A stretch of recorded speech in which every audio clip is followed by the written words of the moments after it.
उपमुख्यमंत्री एकनाथ शिंदे हे त्यांचे लाडके भाऊ आहेत आणि लाडक्या भावाला राखी बांधत त्यांच्याकडे ओवाळणीमध्ये स्वतःचं घर वाचावं, स्वतःच्या विहिरी वाचाव्यात, त्यानंतर जमीन वाचावी किंवा जमीन जी जात असेल तिला योग्य अलाइनमेंट भाव मिळावा.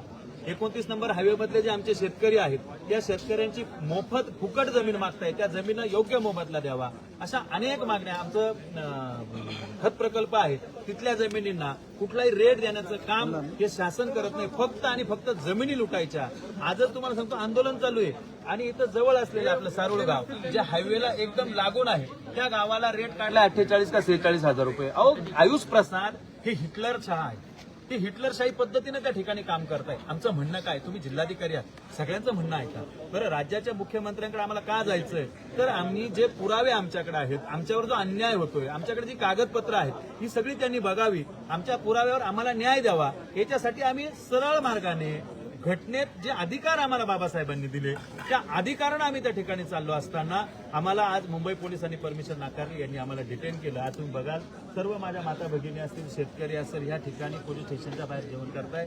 रात्रीचे 10 वाजले तरी मंत्री गिरीश महाजनांना जे नाशिकचे पालकमंत्री आहेत त्यांना आमची जाणीव होत नाही. पालकमंत्री झाल्या झाल्या मी त्यांना उच्च देताना सांगितलं का पुढील 2 दिवसात मिटिंग लावण्यात आम्ही पायी मुंबईला जाणार आहोत. लावतो म्हणे लगेच सगळे समोरासमोर बसू, विषय संपू.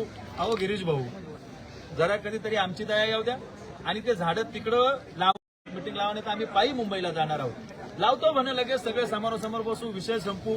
अहो गिरीश भाऊ जरा कधीतरी आमची दया येऊ द्या आणि ते झाडं तिकडं लावण्यापेक्षा या रिंग रोड मधले झाडं वाचवा. आमच्या सीएस तर कुंभळण्याच्या 1000 जागेमधले झाडं वाचवा. अहो साधू संतांनी झाडं लावलेत हो, त्यांनी कधी झाडं तोडायला नाही सांगितले आणि तुम्ही झाडं तोडताय, आमच्या जमिनी बळजबरीने लुटताय. आमचा छत्रपती संभाजीनगर हायवेच नकाशावर नाहीये तर आमच्या माडसांगीचा प्रश्न सुटेल कसा? आमच्या विंचूर गवळीची अलाइनमेंट बदलून टाकली, आमच्या वडनेर दुमालाची अलाइनमेंट तुम्ही त्या ठिकाणी चुकीची केली. आमचं म्हणणं ऐका ना, तुम्ही करा, विकासाला आमचा विरोध नाहीये, रस्ता झाला पाहिजे, विकास झाला पाहिजे, पण त्या नावाखाली हिंदू सरकार म्हणून, कुंभमेळा येतोय म्हणून हिंदू शेतकऱ्यांवर अन्याय करू नका. आम्ही हिंदू आहोत आणि हिंदूंची व्याख्या काही वेगळी असेल या सरकारच्या नजरेत तर त्यांनी आम्हाला सांगावी. आम्ही हिंदू आहोत ती आम्ही ऍक्सेप्ट करू. म्हणजे हिंदू हिंदू करायचं आणि हिंदू शेतकरी मारायचे हे धोरण हे आयुष प्रसादांनी राबवलंय. ते स्वतःला आम्हाला सांगतात की मी विद्यार्थी परिषदेमध्ये काम केलंय. मग तुम्हाला आंदोलन केलेलं जर विद्यार्थी परिषद जर तुम्हाला जाणीव असती तर तुम्ही असे अन्यायकारक हिटलरशाहीचे निर्णय घेतले नसते. काल MSIDCच्या अधिकाऱ्यांना आणि सगळ्या प्रांतांना आम्ही एकच प्रश्न विचारला. मंत्री बावनकुळे साहेबांनी जी समिती गठीत केली त्या समितीच्या निर्णयानंतर एकम कंपनी आणि चिंतावर यांना बाजूला केलं आणि ही अलाइनमेंट चुकीची आहे हे सिद्ध केलं. मग त्यांना बाजूला केल्यानंतर त्याच अलाइनमेंट बरोबर आहे असा जावई शोध लावणाऱ्या जिल्हाधिकाऱ्यांनी हे कुठून शोध लावला का त्याच अलाइनमेंटवर खरेदी करायच्या, तीच अलाइनमेंट ग्राह्य धरायची. हे सगळा बोगसपणा चालू आहे आणि हा बोगसपणाच मुख्यमंत्री देवेंद्र फडणवीस यांच्या समोर आम्हाला मांडायचा असल्याने आम्ही चाललो होतो. आम्हाला जाऊ देत नाही. अहो आम्ही मागणी काय केली? आमची मागणी काय की मुख्यमंत्री देवेंद्र फडणवीस साहेब यांच्या समोर हे सगळे अधिकारी, मंत्री, MSIDCचे अधिकारी आणि शेतकरी शिष्टमंडळ यांची एकत्रित बैठक त्या ठिकाणी घ्या. आमचे जे पुरावे आहेत त्या पुराव्याच्या आधारावर मुख्यमंत्र्यांनी आम्हाला न्याय द्यावा. आमचं म्हणणं ऐकणार नाही का राज्याचे मुख्यमंत्री? किंवा ते ऐकायला तयार आहेत. मग गिरीश भाऊ हे कुंभमेळा मंत्री आहे. अहो तुम्ही कुंभमेळा मंत्री आहे, कुंभकर्णाच्या निद्रिस्त अवस्थेत तुम्ही झोपलेले आहात. तुम्ही जागे कधी होणार?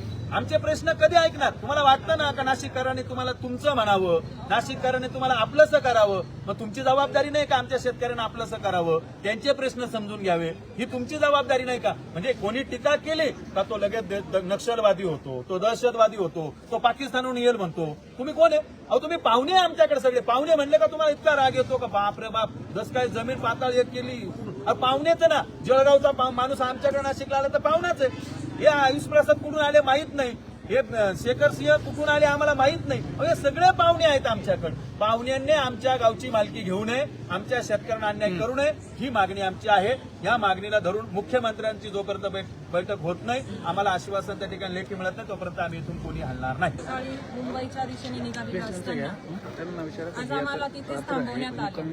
तर माझं माननीय मुख्यमंत्र्यांना एवढं आश्वासन सांगणं आहे की तुम्ही ज्या गोष्टी तुम्ही आमच्या मीटिंगमध्ये घेतल्यानंतर शिष्टमंडळाला जर तुम्ही आश्वासन दिलं की तुमच्या ज्या गोष्टी आहेत त्या अगदी बरोबर आहे आणि त्या होणार आहे, जर तुम्ही गिरीश महाजनांना पण सांगितलं की ही बैठक घडवा, सर्वांच्या या गोष्टी मागण्या सर्व समोर शेतकऱ्यांचे प्रॉब्लेम सॉल्व्ह झाले पाहिजे.